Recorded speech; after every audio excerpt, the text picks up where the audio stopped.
Perfect. Well, once again, I want to say good evening to everybody and thank you all so much for joining us tonight.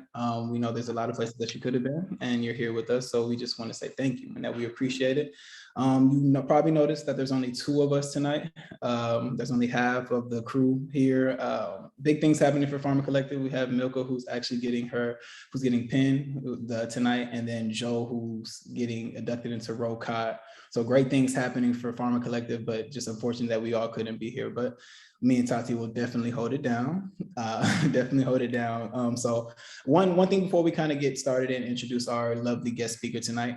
So we're all aware that we're kind of going into summertime, and no one really kind of likes to do school related things in the summer, and we understand that, we get that. So we actually just have a poll for y'all. We want to know if we did, or if we're wondering if we do a show in like sometime throughout the summer, would y'all want to be a part of that, or do y'all think that we should just probably wait until the school year starts up again? So I'm going to go ahead and open up the poll, and please just answer your questions and let us know, okay? Or answer our questions rather. And just to give some context, some of our upcoming events that we have planned are another What's the Function series, and that would be in HEOR and market access. And then we do want to have a fellowship panel, but the fellowship panel would either be in July or August. So.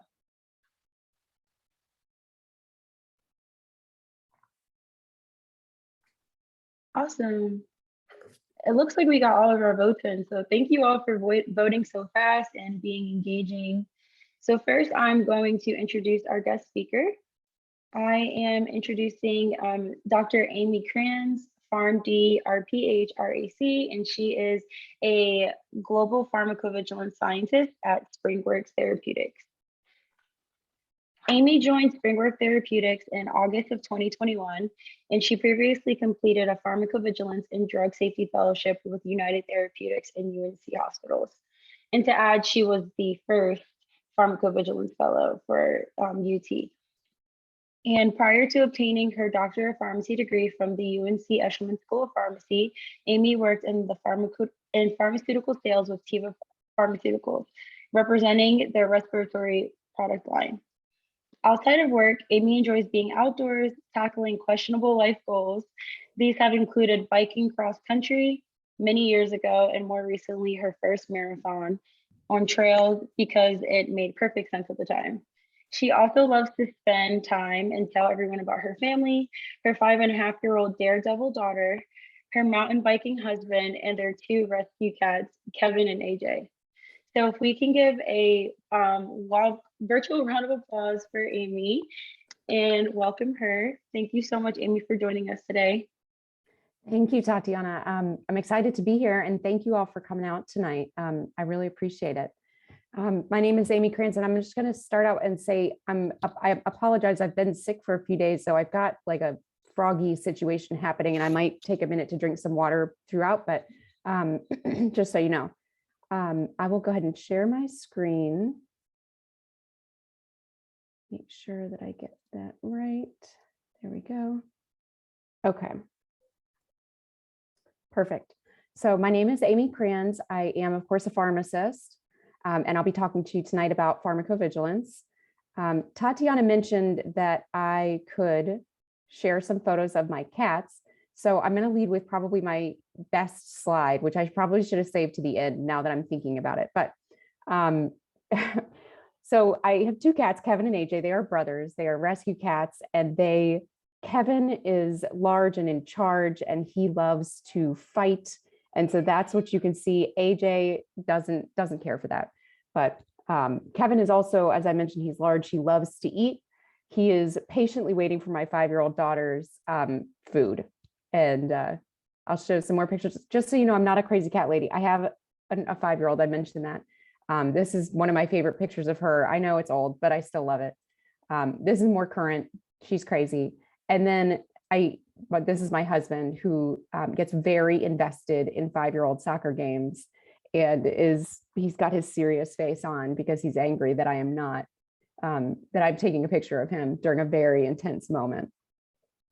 There are some 5-year-olds on that soccer team that are going to be in the MLS, I'm pretty sure. At least they think they are. So anyway, all right. So I'd like to just kind of wrapping up about myself. My professional journey has not been linear. And I say that because I was a non-traditional pharmacy student. I came back to pharmacy school later. And sometimes I know that can be a little bit intimidating, I think, for people who are returning. So I like to share that even if your path is not linear, you can still make a move into industry and make that happen. So I'm also going to show my age a little bit. Excuse me. I went to the University of North Carolina, Asheville for my undergraduate degree. I have a bachelor's in management and marketing, not at all science related. I graduated in the middle of the Great Recession, and I had to take odd jobs to make it work, right? You do what you have to do. So I worked in a bike shop, I was in restaurants, I worked in financial advising. And in 2011 was when I was actually able to move into the sciences, when I took a position in pharmaceutical sales with Teva, working in their respiratory division. And I knew that I wanted to move into the sciences, so I was really excited for that opportunity. What I loved about it the most was actually interacting with clinicians and the conversations that I got to have with them about the medicines. And so I had two kind of options when I thought about advancing my career, one of which was pursue that marketing aspect, or I could move into something more scientific, but to do that, I needed some type of graduate degree.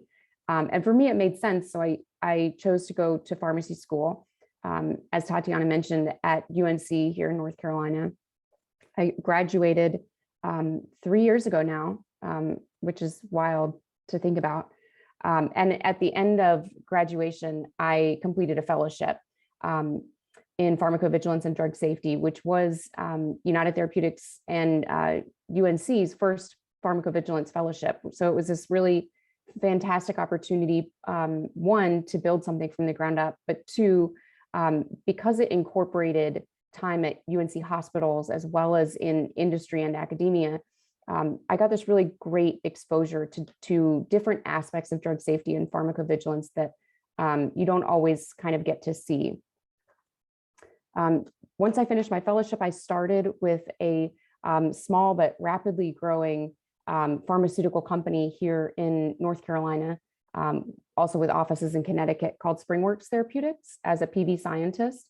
They're in rare oncology, and I'm working on a product to treat desmoid tumor. So just a quick disclaimer, since I do work for SpringWorks, this presentation is, of course, from my own personal perspective, and nothing that I have to say can be attributed to my employer. Okay. So these are the two most commonly cited definitions of pharmacovigilance, one from the World Health Organization and one from the FDA. And notably, the World Health Organization really takes a public health perspective, I think more so than other organizations do when it comes to defining PV, looking at the detection, assessment, understanding, and importantly, the prevention of adverse effects. The FDA, by contrast, is really talking about safety signal identification and assessment, because often, we're not necessarily able to prevent these adverse effects, but we can better communicate the risks of our drugs and better mitigate and manage them. So the how of PV is context dependent, and we'll talk a little bit more about what I mean by that.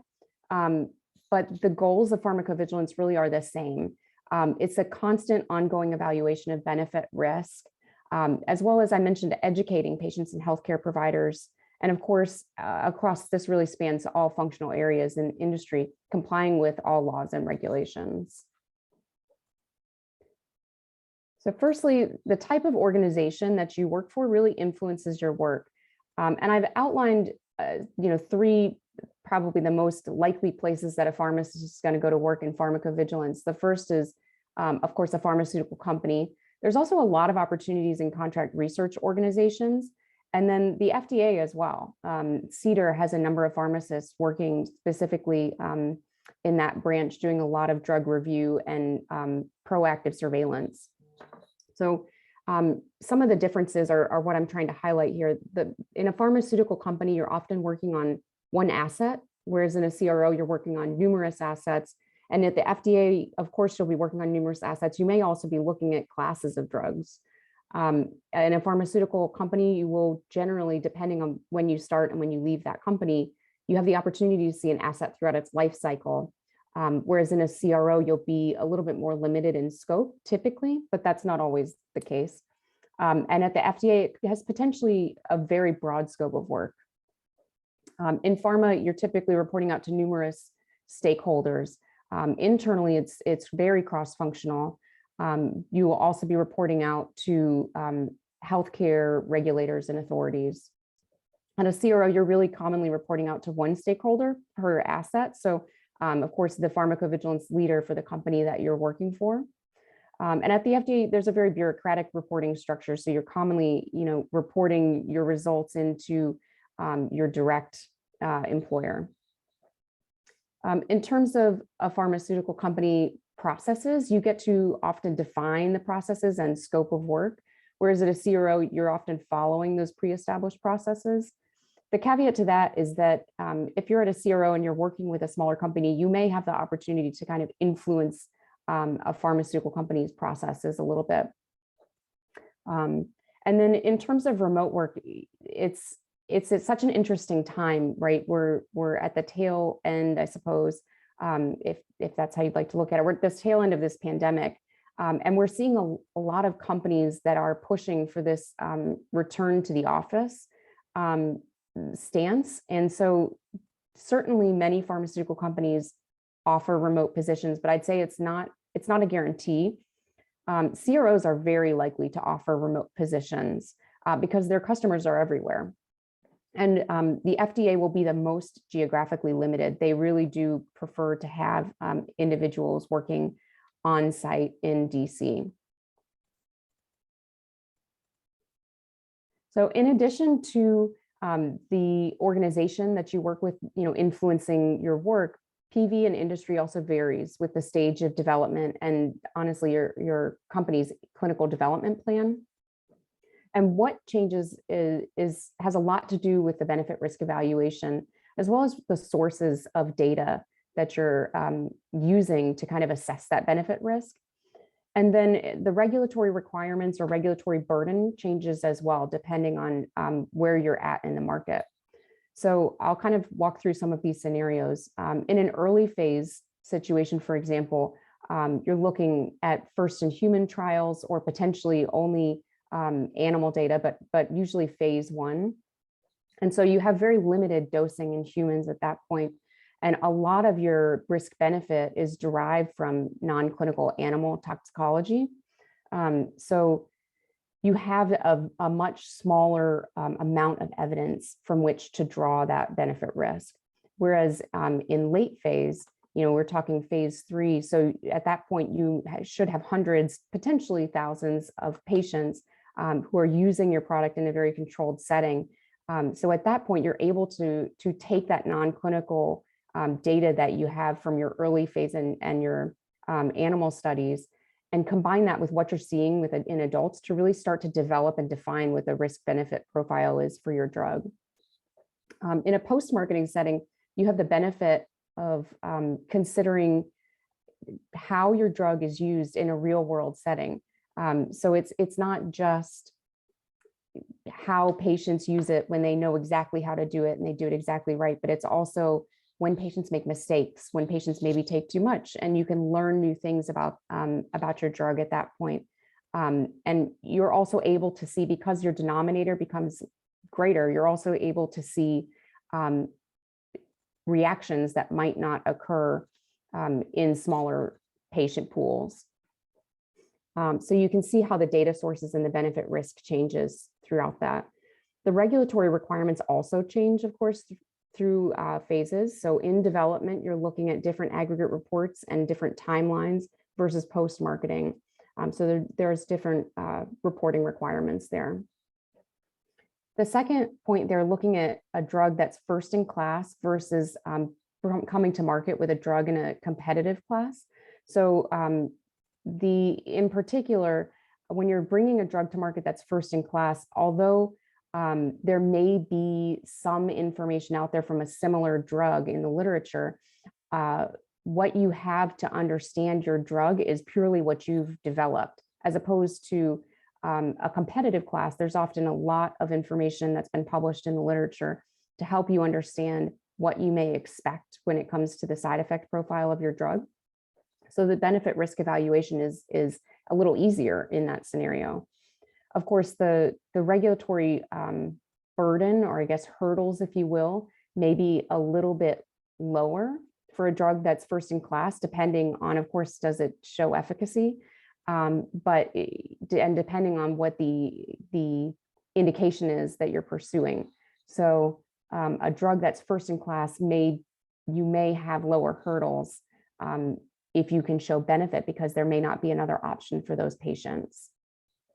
That ties right in with the estimated or expected outcome of benefit to patients. Of course, if you have a drug that is first in class and is expected to be a game changer for patients, the regulatory burden is shifted a little bit, if you will. So I've been talking broadly about PV. We'll move in a little bit into the two branches of PV. So we'll get a little bit more specific here. When I'm trying to describe PV to somebody who is unfamiliar, I talk about it in this perspective, that there's an operations side and then there's the scientific or medical side. It's going to get a little bit text heavy on this slide, so I apologize in advance. But fundamentally, operations is concerned with how pharmacovigilance is conducted and ensuring compliance with regulations. So first and foremost is adverse event case processing. And smaller companies typically will get a vendor to complete this for them, a CRO, but they will do some type of QA, and there will certainly be some type of in-house check on that work. Larger companies typically will do a lot of their case processing work in-house. But we saw that the emphasis on operations, particularly with like the COVID vaccine rollout, was enormous because of the adverse events that were being reported. So this particular area of PV exploded with the pandemic. Operations are doing a lot of regulatory reporting. So that's kind of the how of regulatory reporting. They're defining processes and procedures.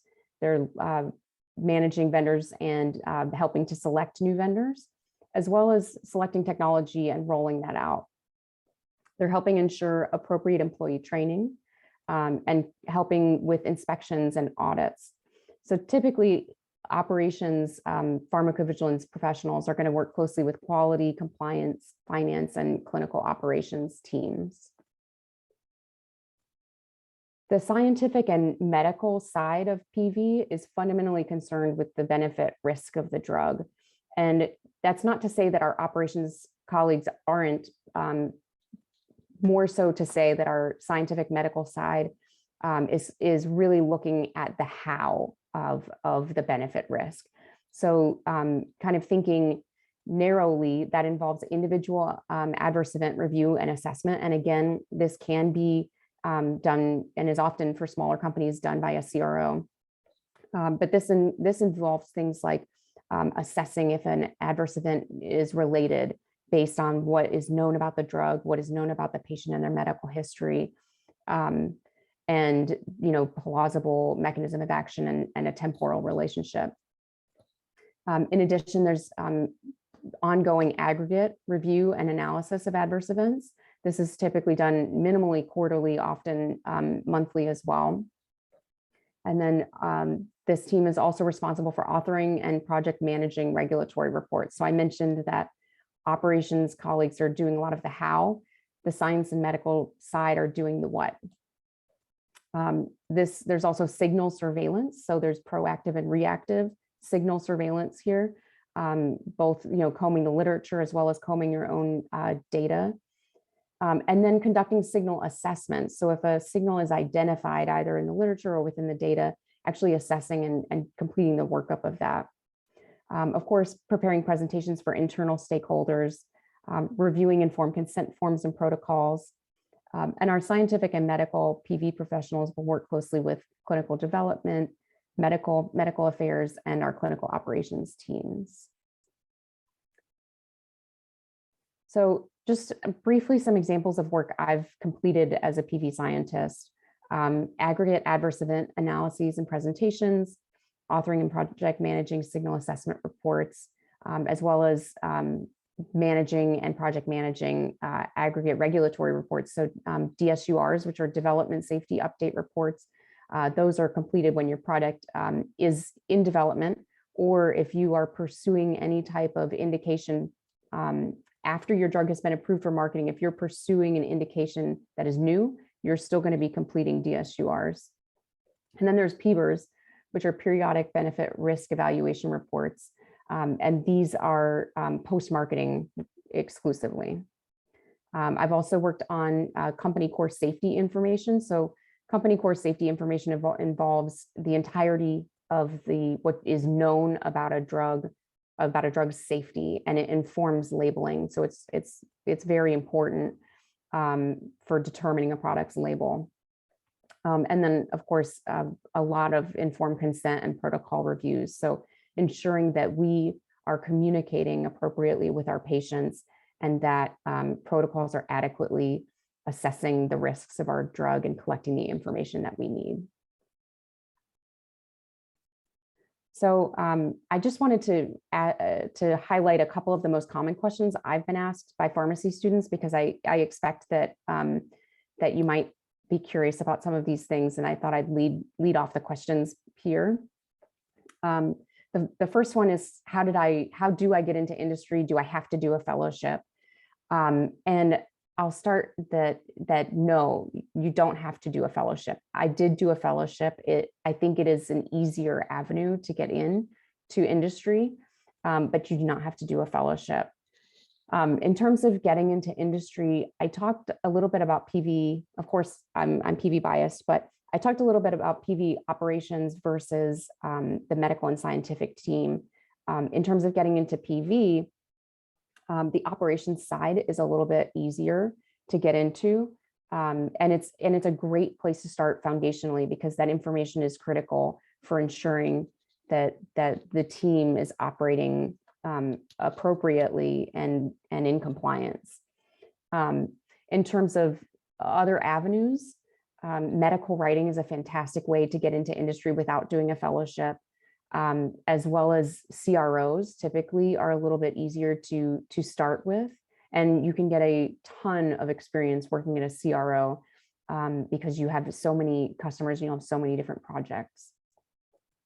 So the next question is why pharmacovigilance? I touched on this just a minute ago, that that PV has exploded in part because of the pandemic and the emphasis on vaccine safety. So there is a huge need for pharmacovigilance professionals. So just purely from a business perspective, it's a growing field, and there are very few people who are aware of PV or kind of understand PV. So there aren't that many people who are trained to do it. It's a great functional area from that perspective. It interacts a lot more with other functional areas than I think a lot of people realize. I spend a lot of time working with our clinical and our medical team, either talking about cases that have been received and assessing them, or just discussing protocols and what we need to look at for new studies. So there's a lot more cross-functional work than I think people realize, which is a lot of fun. And the data is exciting. It's exciting to see and learn about the side effect profile of a drug as the data is accruing. You get to see it before other people do, which is interesting and fun. And then I think this sticky topic, right? The salary. People are always afraid to ask about this or talk about it. So I just wanted to talk about it up front. How does the salary compare with other pharmacist positions? And I think this is where industry really shines, right? Is that industry pays more than hospital, and industry certainly pays more than retail, although that with the pandemic that has shifted, but there is better work-life balance. And so, it just does pay more. Now, I will say that if you choose to pursue a fellowship, during your fellowship years, you take, a research stipend. So my fellowship year, I think it was $50,000 a year.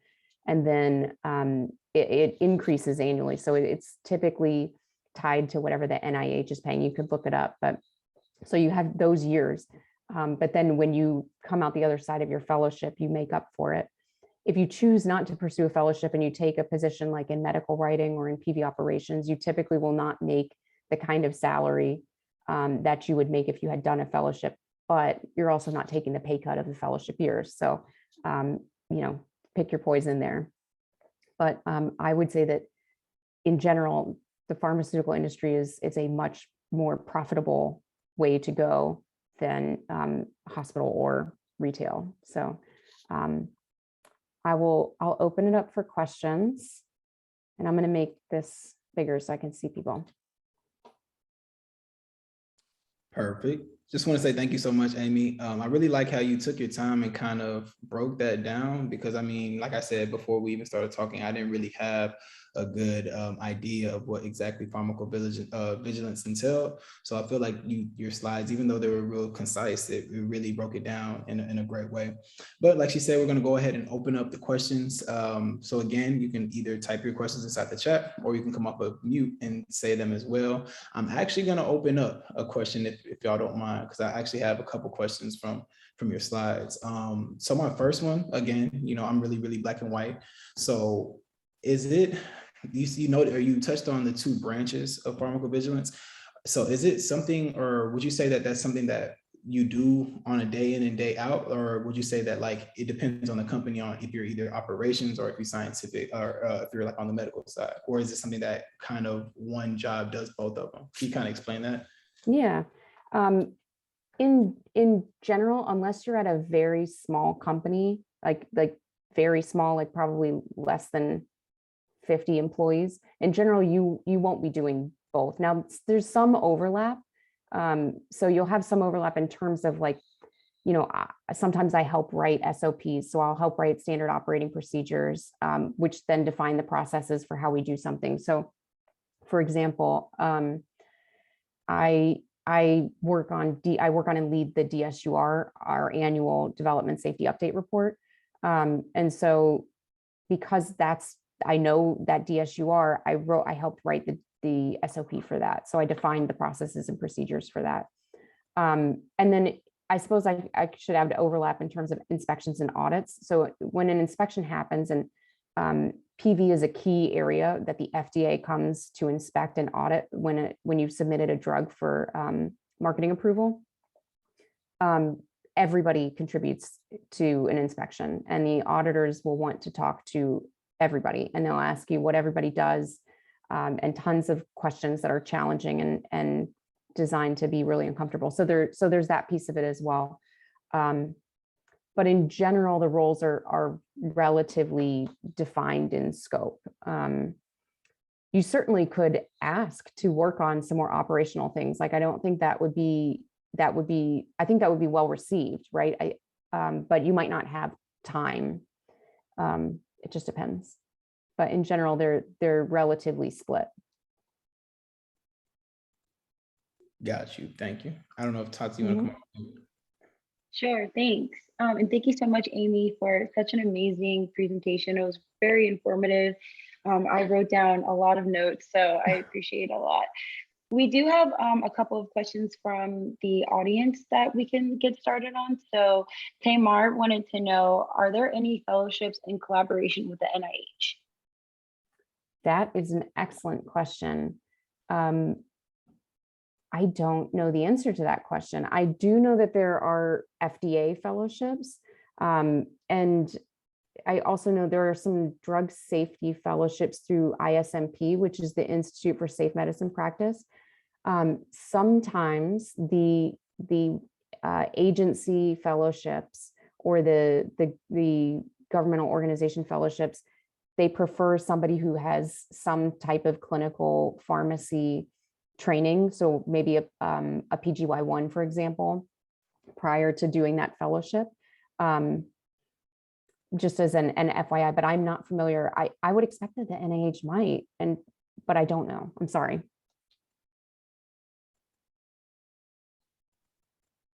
I think a resource where you could check that out, Tamar, if you are a member of Industry Pharmacists organization, there is a fellowship central, and they've listed, I think the current fellowships that were marketed and recruiting over the past year.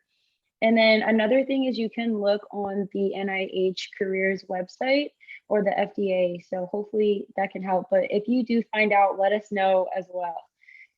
And then we have another question from Amy, to Amy. So what did you do to increase your chances of securing your fellowship? Yeah, and that's a great question. So I pursued experiential rotations in my 4th year. And often you apply for those in the beginning of 3rd year. And I know our founders here are entering their 4th year. So it's hopefully they've gotten those sorted out. But if not, that's not the only way to go. But that is certain, that helps a lot. So because in fellowship interviews, they want to know why you're interested in a particular functional area, and they love if you have firsthand experience. And it also helps with networking. Now, that being said, I mean, I remember in my graduating class that there was at least one person that I know of who had 0 industry experience who did get an industry fellowship. So it's certainly not the end all, but your network can help a lot. And if you don't have a network and you're entering 4th year and you want to do a fellowship, just research. I think attending events like this are an excellent way to learn about the different functional areas, so that when you go into those interviews, into the fellowship interviews, you can speak to your why, right? I think your why is really important. And so being able to speak to it by attending things like this and talking about that will help you. Awesome. And I think Amy just asked a follow-up question, and it was, so you didn't specifically do an internship prior to getting your fellowship at UT? Yeah, that's a good question. Internships are another great way. I did not do an internship. I was crazy and had a baby in the middle of pharmacy school. And that happened over the summer that I would have been able to do an internship. So I did not have time, but that is a great option. And, you know, as I said, non-traditional, right? There's so many ways into industry. You can have your A, B, C, and D plan, and there are no set paths that you have to follow to get in. You just have to know that if something doesn't work, you got to go on to the next plan. Thank you so much, Amy. Hopefully that answered your question, Amy. So kind of a follow-up from the question I asked you earlier. You kind of touched on like if you were working for a big company as opposed to working for a smaller company, right? So my question to you is like, what is the difference, or can you explain the differences of working at a larger pharma company versus working at a startup? Yeah, absolutely. So I'll share. So I worked for a very large pharma in sales, and then I did my fellowship with kind of a mid-sized pharma, and now I am definitely in startup world. I think I was like an employee 120. I wasn't like number 9 or anything, but so in general, big pharma is going to be much more siloed. So your work will be very narrow in scope, and you will have very specific projects that you work on. You won't be the only one working on an asset, and it will be very narrow. You'll typically have more time to kind of get things done because your company is larger and there's more people to do the work, which is nice. And you'll have a bigger team. And in general, it's more likely that your case processing will be done in-house, which is also kind of nice. I've had that experience, and now, of course, with a vendor, and our vendor is pretty good, but it's always kind of nice sometimes to have that experience in-house. I'm at a startup now, and I love it because it's a little bit crazy. There's always fast and tight deadlines, and we're a smaller team, right? So we have to do more with less. And it gives you the opportunity to work on things that you might not have gotten to work on at a larger company. in general, my suggestion is always that, especially early in your career, try to go for a small company if you can, because you get so much out of that experience that you won't get at a large company, just in terms of exposure into different types of projects. But I'm biased, so take the job you can get is really what I mean to say. But if you have choices, It's funny that you said that, because my follow-up was going to be, which do you prefer? But from your excitement, I can tell the smaller company is kind of your preference on that one. Yeah, I love working at SpringWorks. It's been a really fun experience. Yeah. Gotcha. Thank you. That was really helpful. Thank you. Hey, Amy, sorry, I have a question. Oh, yeah, sorry. Go ahead, Nola. Okay, I have two questions. First, thank you very much for your presentation. My first question is, so do you focus on just one particular product, or are you looking at like all products that are manufactured by that company? Yeah, that's a great question. So I'm working on one product. I'm working on one asset. My company currently has two products primarily in later phase development. And so myself and another pharmacovigilance scientist, who's also a pharmacist, manage each of the products. I am less familiar with her product, but I am responsible for it when she goes out of town. So there is that, and vice versa. She is responsible for my product when I'm out of the office. So I am working on one asset. In my last company, I was also responsible for one product, but that can change, especially when you think about companies who have success with a molecule and then take that molecule into different devices. So for example, they might bring an oral drug to market, and then they'll turn it into an inhaler, or they might turn it into an intranasal or something, what have you, but they can turn the molecule into different devices. And so then sometimes one scientist can be working on multiple products, but it's all the same molecule. Okay, thank you. And my second question is, so I see that there's a lot of certifications out there. I think I came across the Argus Safety, the Medra, I think the Medra something coding or something. Yeah. But what are some of the certifications that you think maybe you can, like maybe your top 3 certifications that you think maybe we can pursue those certifications, and maybe they can help us stand out maybe at an interview, what's your advice on that? Yeah. So are you interested in pursuing a fellowship, or are you interested in going straight into industry? So I don't have much experience, so I'm not sure if I can get a fellowship. I'm not so sure, but I'm just trying to get certifications and possibly applying for a fellowship. But I'm just trying to also get like certifications also. Sure. So you mentioned too around Medra and Argus. So just for everybody's background, Medra stands for the Medical Dictionary of Regulatory Activities, and it is the taxonomy, so the language, if you will, of case processing, so and of adverse events.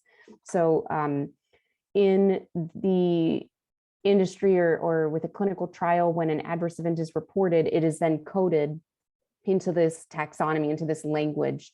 So for example, gosh, of course, now I can't think of something. If a patient reports like, I can't think of something right now, but effectively it's the language of coding. And I would say that type of a certification would be helpful for somebody who is moving into an operational role, because that you will be doing that exact type of work. So I would say that type of certification would be helpful there.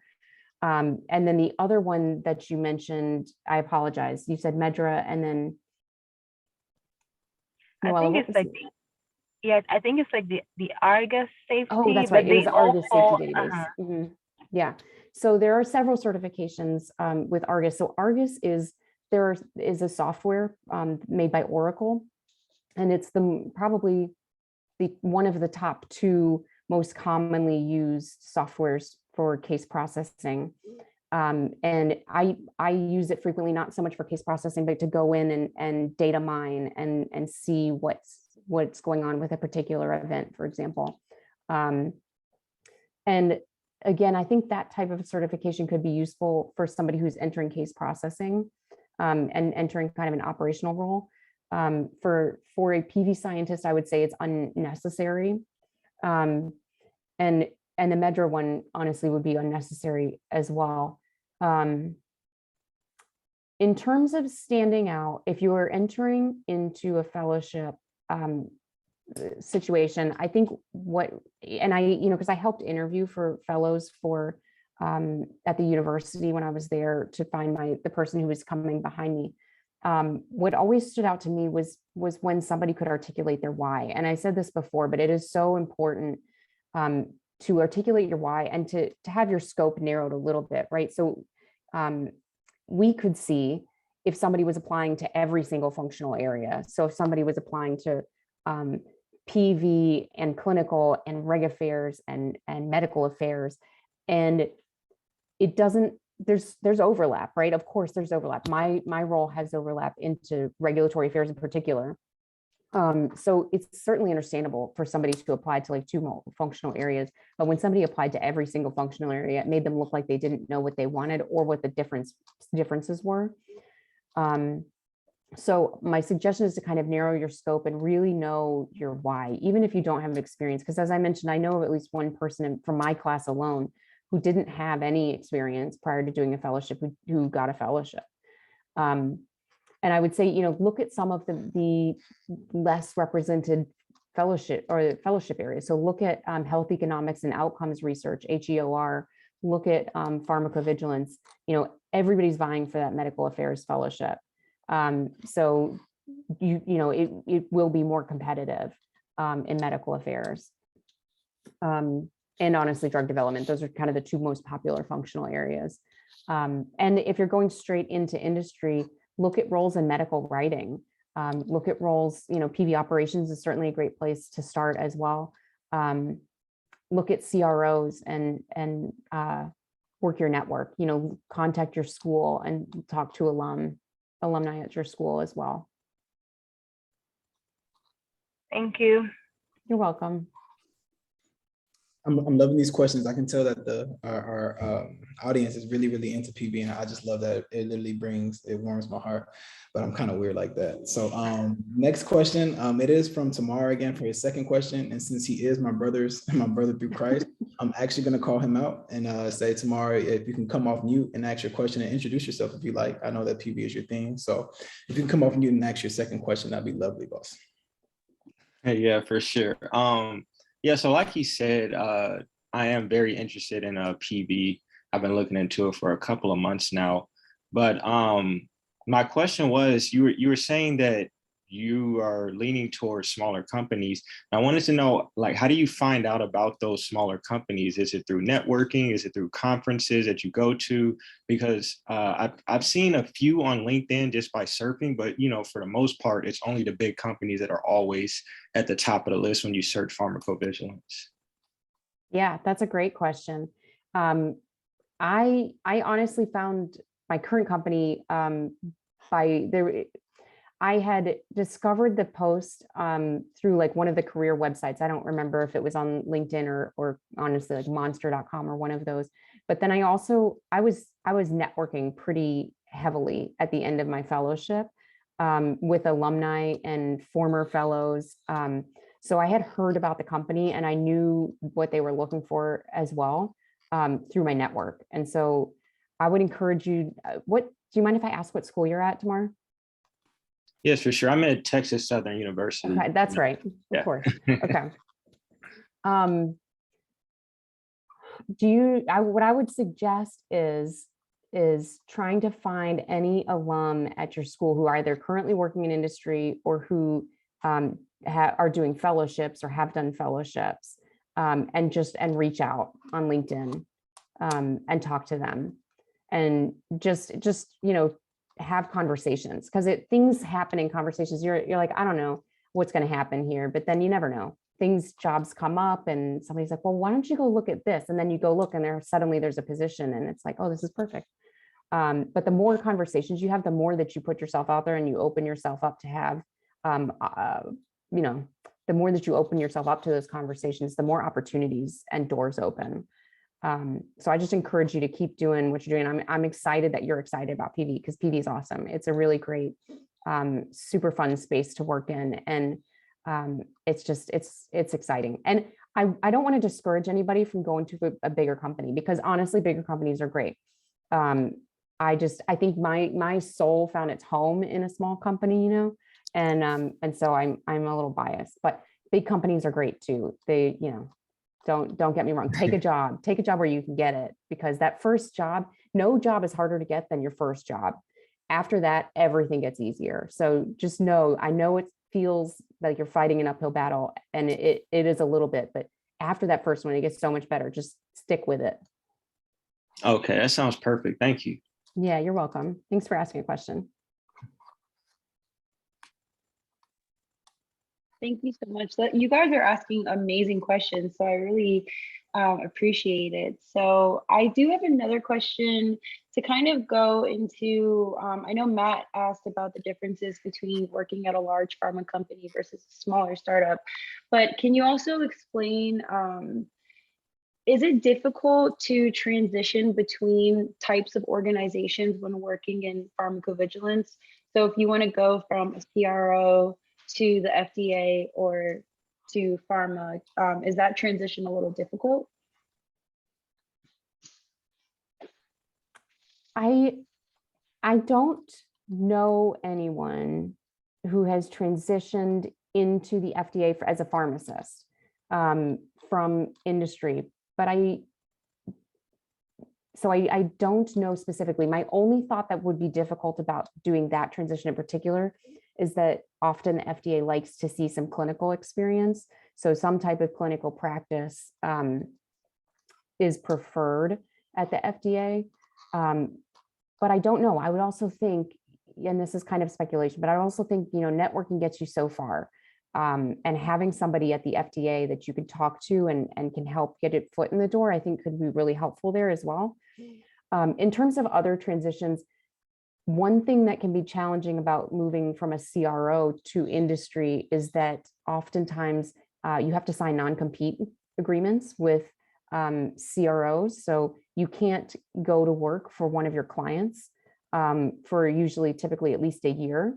So for example, we've been working with a CRO at my current company, and they have this fantastic physician who has been amazing, and we would love to hire her, and we looked into it, and it is not possible because of her non-compete agreement. She wouldn't be able to work for us for forever. I mean, so that can be a challenge. But you can certainly come out of a CRO and take an industry job as long as it's not one of your clients. And I think that that's absolutely reasonable. I don't think that that would be a challenge at all, because it's the same work effectively. And certainly the other direction is true. If you were going from industry and you wanted to work in a CRO, I think that's absolutely reasonable, and would be an easy transition to make. In terms of big and small pharma, I think, you know, it's easy enough to transfer from one pharma company to another. In general, what people are concerned about is just years of experience and knowledge of a therapeutic area. So being able to demonstrate that is useful.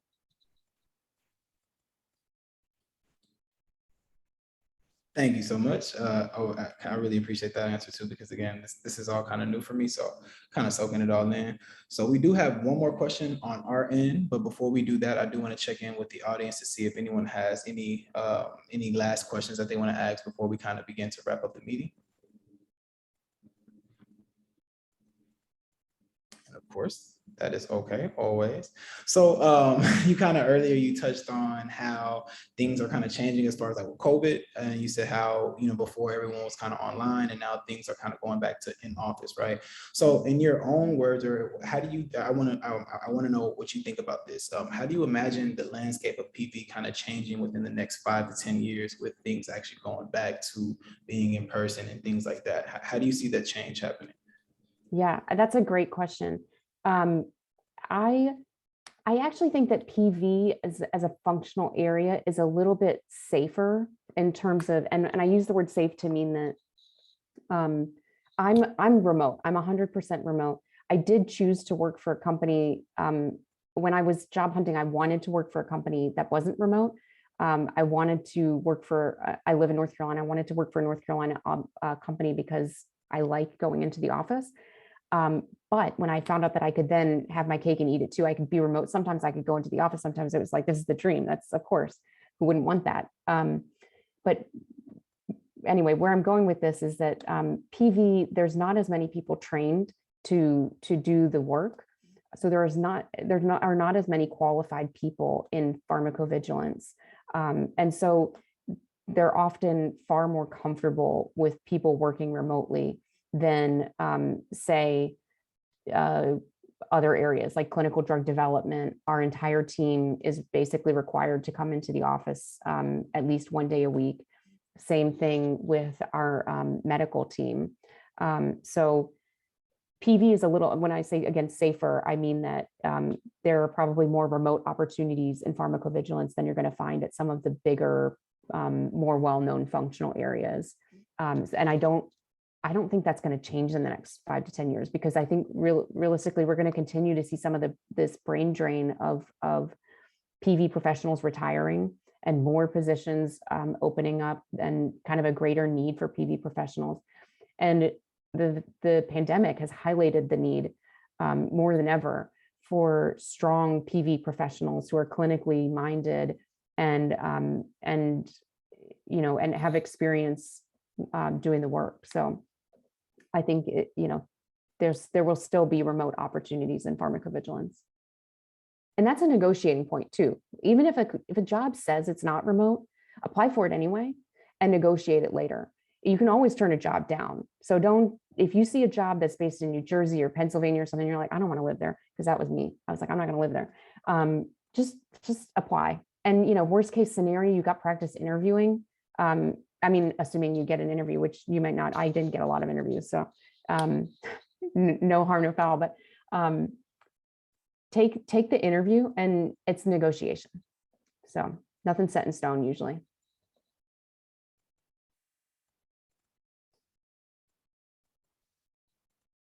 Thank you so much. That was a great response, because I think while I have been looking just to get an early start at future roles, I do see that they're scattered throughout the East Coast, and wondering how can you identify what's remote, what's in person. So I love that advice to just still try to negotiate later. I think that's one thing we don't really learn about as pharmacy students. So, okay, and we have one more question and then we'll wrap up. So are drug safety associate jobs mostly for entry level? Also, is it hard to move from an associate position to a scientist position? And I'm assuming this is through entry level rather than the fellowship route. Yeah, great question. Yes, drug safety associate is typically entry level.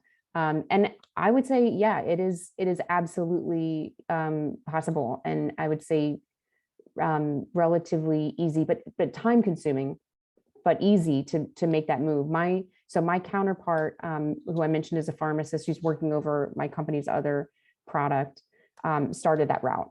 And it took her, moving her way through different operational roles. I think it took her between 4 and 6 years to get into a scientist position, but she did it. And I know of plenty of other people who have as well. So I think it's pretty easy, but yeah. And drug safety associate is one of the titles you'd want to look at for sure. Yeah.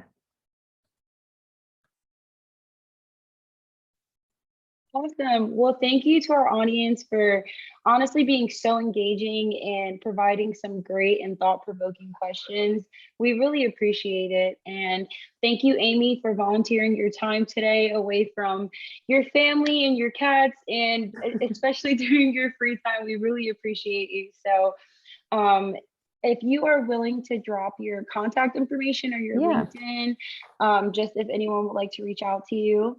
And just to give some more Pharma Collective news before we transition out, we are going to keep in mind about having an additional functional area chat, so possibly HUOR or market access, like we said again. So we will have in our next meeting just a conversation if we want to have it in the summer or start back in August. So thank you for your feedback. And also please check us out on Instagram and LinkedIn. If you are currently not following our Instagram, it's the Pharma Co. And our LinkedIn is just the Pharma Collective. And we will be sharing some of our fellowship journeys throughout the summer. A lot of us have our our APPEs. I'm getting a little too ahead of myself. We'll be sharing our APPE experiences this summer and just being a little bit more of open books of our experiences as we're also trying to secure pharma roles for our 4th year. So thank you all so much for joining. We really appreciate it. And we'll see you at the next event. Yes, thank y'all so much. Bye. Thank you so much for having me, by the way. I really appreciate it. And as Tatiana said, everybody was really engaged. So thank you. We Thank appreciate you. so much. Bye. Good night, everybody.